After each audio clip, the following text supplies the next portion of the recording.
Baik, Assalamualaikum warahmatullahi wabarakatuh.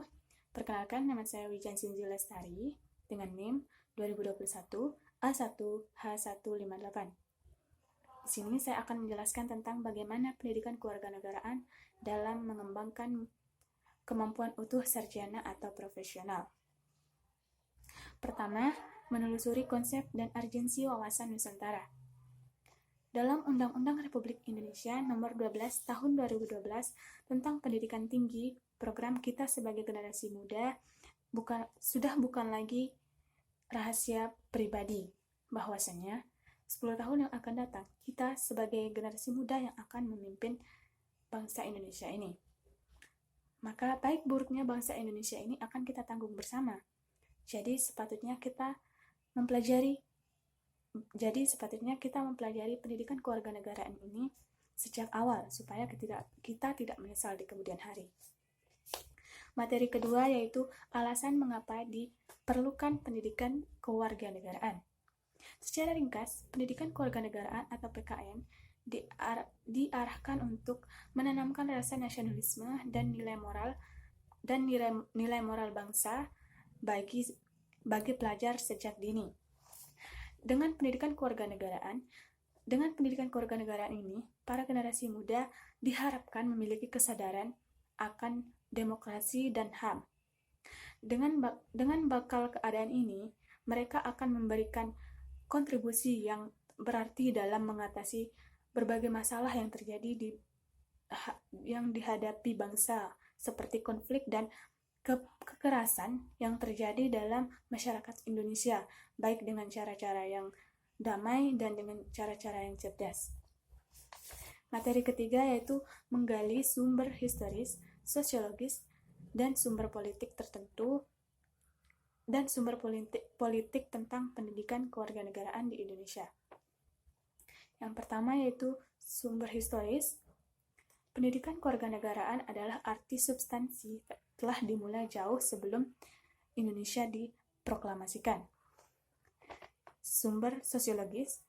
Pendidikan kewarganegaraan dalam dimensi ini sangat diperlukan masyarakat dan akhirnya negara bangsa untuk menjaga, memelihara, dan mempertahankan eksistensi negara dan bangsa. Yang ketiga, sumber politik. Pendidikan kewarganegaraan mulai dikenal dalam dunia pendidikan. Sekolah dapat digali dari dokumen kurikulum sejak tahun 1957. Materi selanjutnya yaitu argumen tentang dinamika dan tentang wawasan Nusantara. Dengan adanya konsepsi wawasan Nusantara, wilayah Indonesia menjadi sangat luas dengan beragam isi flora dan fauna serta penduduk yang mendiami wilayah itu. Namun juga mengajak seluruh warga negara untuk memandang keluasan wilayah keragaman yang ada di dalamnya sebagai satu kesatuan.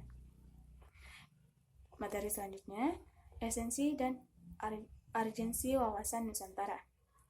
Perwujudan Kepulauan Nusantara sebagai salah satu kesatuan politik memiliki dua makna. Makna yang pertama, bahwa kebulatan wilayah nasional dengan segala isi dan kekayaan merupakan satu kesatuan wilayah, wadah, ruang hidup, dan satu kesatuan matra seluruh bangsa. Makna yang kedua yaitu bahwa bangsa Indonesia yang terdiri dari berbagai suku dan berbicara dalam berbagai bahasa daerah serta memeluk dan meyakini berbagai macam agama dan kepercayaan terhadap Tuhan Yang Maha Esa harus merupakan satu kesatuan bangsa yang bulat dalam arti yang seluas-luasnya. Materi selanjutnya yaitu rangkuman tentang Nusantara.